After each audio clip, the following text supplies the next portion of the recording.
Assalamualaikum warahmatullahi wabarakatuh. Nama saya Wade Vanessa Amelia Nasrun, NIM saya O1A1202212 dari kelas D. Tugas yang pertama yaitu definisi tentang glikolisis, glikogenesis, glikogenolisis, gluconeogenesis. Tugas yang kedua, tuliskan dan jelaskan siklus glikolisis, siklus Krebs, rantai respirasi atau transport elektron.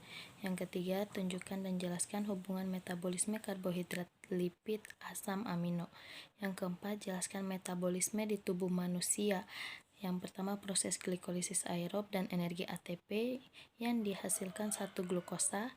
Yang kedua, proses glikolisis anaerob dan energi ATP yang dihasilkan satu glukosa. Ya, selanjutnya saya akan membacakan jawabannya, yaitu satu, definisi glikolisis berasal dari kata gliko yaitu gula, lisis memecah adalah serangkaian reaksi biokimia di mana glukosa dioksidasi menjadi asam pirufat. Glikolisis adalah salah satu proses metabolisme yang paling universal yang kita kenal dan terjadi dengan berbagai variasi di banyak jenis dalam hampir seluruh untuk organisme. Yang kedua, glikogenesis adalah lintasan metabolisme yang mengkonversi glukosa menjadi glikogen untuk disimpan di dalam hati. Lintasan ini diaktifasi di dalam hati oleh hormon insulin sebagai respon terhadap rasio gula darah yang meningkat, misalnya karena kandungan karbohidrat setelah makan atau teraktivasi pada akhir siklus Cori. Yang ketiga, glikogenolisis adalah lintasan metabolisme yang digunakan oleh tubuh selain gluconeogenesis untuk menjaga keseimbangan kadar glukosa di dalam plasma darah untuk menghindari simptoma hipogliksemia. Yang keempat, gluconeogenesis adalah proses sintesis atau pembuatan glukosa dari senyawa non-karbohidrat di dalam tubuh. Selanjutnya, nomor 2 yaitu siklus glikolisis. Tahap pertama, fosforilasi glukosa. Tahap pertama adalah fosforilasi glukosa, yaitu penambahan gugus fosfat. Tahap yang kedua, produksi fruktosa 6-fosfat. Tahap kedua adalah produksi fruktosa 6-fosfat. Tahap ketiga, produksi fruktosa 1,6 difosfat. Pada tahap berikutnya, fruktosa isomer 6-fosfat diubah menjadi fruktosa 1,6 difosfat dengan penambahan kelompok fosfat. Tahap yang keempat, pemecahan fruktosa 1,6 difosfat. Pada tahap keempat, adolase enzim membawa pemisahan fruktosa 1,6 difosfat menjadi dua molekul gula yang berbeda dan yang keduanya isomer satu sama lain. Tahap yang kelima, interkonversi 2 glukosa fosfat dihidroksiaseton adalah molekul hidup pendek. Tahap keenam, pembentukan NADH dan 1,3 diposoliserik. Tahap ke-6 melibatkan dua reaksi penting. Tahap ke-7 produksi ATP dan 3 fosfogliserat asam. Tahap ke-7 melibatkan penciptaan 2 molekul ATP. Tahap ke-8 relokasi atom fosfor. Tahap 8 adalah reaksi penata ulang sangat halus yang melibatkan relokasi dari atom fosfor dalam 3 fosfogliserat asam. Tahap ke-9 penghapusan air. Deaenolase enzim datang ke dalam bermain dan menghasilkan sebuah molekul air dari 2 fosfogliserat asid untuk membentuk asam fosfoenolipiruvik. Tahap ke-10 pembentukan pirufat, asam, dan ATP. Tahap ini melibatkan penciptaan 2 molekul ATP bersama dengan 2 molekul asam pirufat. Selanjutnya, siklus Krebs.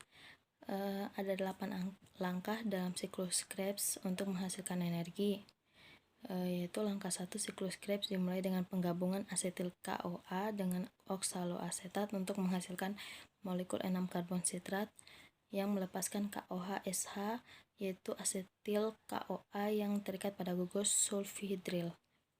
Yang langkah kedua, 6 karbon sitrat yang kini tinggal 4 kehilangan molekul air H2O di dalamnya dan berubah menjadi isomernya, yaitu molekul isositrat. Langkah ketiga, terjadinya proses oksidasi pada isositrat yang membuatnya melepaskan karbon dioksida. Molekul 5 karbon alfa ketoglutarat dan 2 elektron. 2 elektron ini mereduksi NAD+ menjadi bentuk energi NADH dan H+. Reaksi oksidasi isositrat dikatalis oleh enzim isositrat dehidrogenase. Langkah yang keempat, alfa ketoglutarat hasil langkah kelima lalu dioksidasi dengan bantuan enzim ketoglutarat dehidrogenase. Langkah yang kelima, CoA pada suksinil CoA diganti oleh gugus fosfat sehingga suksinil CoA berubah menjadi suksinat. Suksinat kemudian membentuk guanin trisfosfat atau yang dikenal sebagai energi dalam bentuk ATP. Langkah yang keenam, suksinat dari langkah yang kelima kemudian dioksidasi menjadi fumarat. Pada proses ini dihasilkan oleh energi yang tidak terlalu besar, namun dapat mereduksi FAD menjadi FADH2. Langkah yang ketujuh, ke dalam fumarat dimasukkan molekul air H2O sehingga merubahnya menjadi molekul 4 karbon malat. Langkah yang ke-8 adalah langkah terakhir di mana malat dioksidasi. Oksidasi malat ini menghasilkan molekul 4 karbon di awal siklus Krebs, yaitu oksaloasetat dan melepaskan energi dalam bentuk NADH. Oksaloasetat kemudian mengulang kembali langkah pertama siklus Krebs dan seterusnya sehingga siklus Krebs berlangsung secara terus-menerus. Dalam satu kali siklus Krebs dihasilkan 2 molekul karbon dioksida, 3 NADH, 1 FADH2 dan 1 ATP. Selanjutnya, rantai respirasi atau transport elektron. Pengubah NADH menjadi ATP seperti gambar yang di atas. Proses yang terjadi pada tahap transfer elektron diawali dari NADH diuraikan menjadi NAD+ yang membuat elektron hasil dari reaksi makan masuk ke kompleks protein 1, kemudian dikirim ke koenzim Q. Saat elektron melewati kompleks protein 1 akan dikeluarkan 1 atom hidrogen. Pengubah FADH2 menjadi ATP.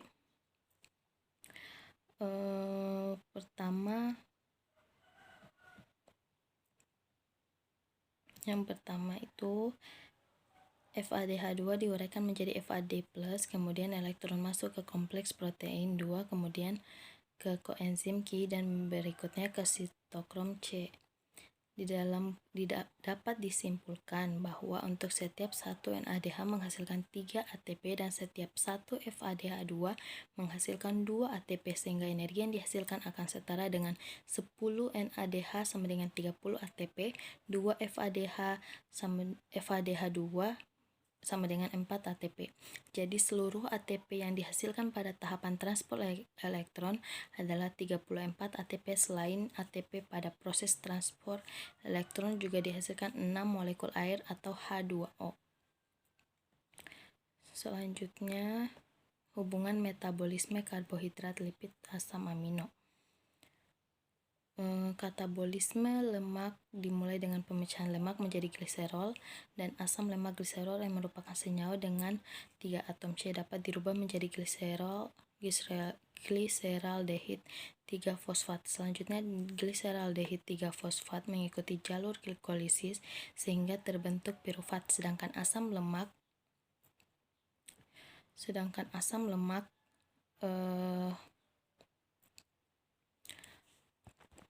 dapat dipecah menjadi molekul-molekul dengan 2 atom C. Molekul dengan 2 atom C ini kemudian diubah menjadi asetil koenzim A, sehingga jika sewaktu-waktu tak tersedia sumber energi dari karbohidrat, barulah asam lemak dioksidasi. Proses oksidasi asam lemak dinamakan oksidasi beta dan menghasilkan asetil CoA. Selanjutnya, sebagaimana asetil CoA dari hasil metabolisme karbohidrat dan protein, asetil CoA dari jalur ini pun akan masuk ke dalam siklus asam sitrat sehingga dihasilkan energi. Katabolisme karbohidrat adalah pemecahan molekul karbohidrat menjadi unit-unit yang lebih kecil.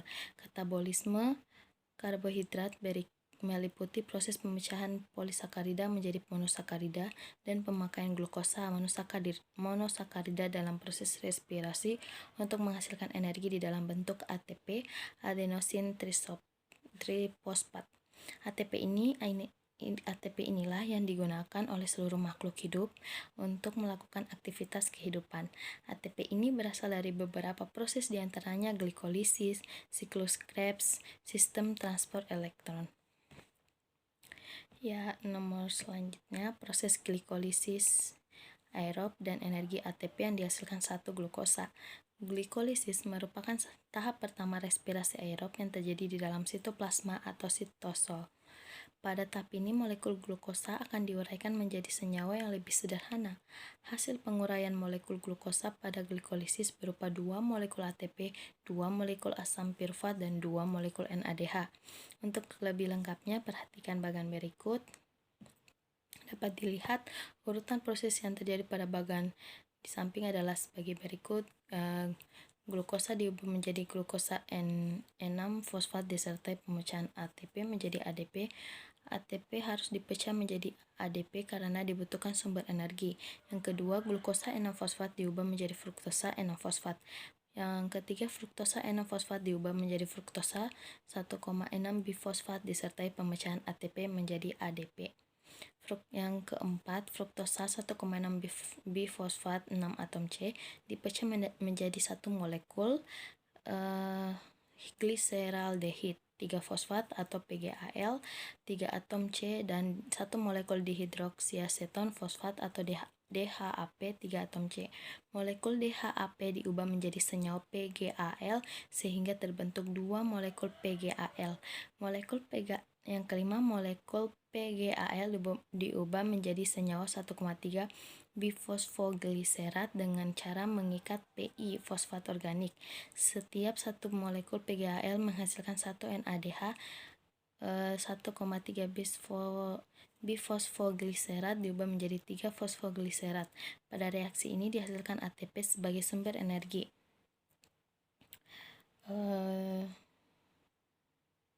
Yang ketujuh, 3 fosfogliserat diubah menjadi 2 fosfogliserat. Yang ke-8, 2 fosfogliserat diubah menjadi senyawa fosfenol pirufat.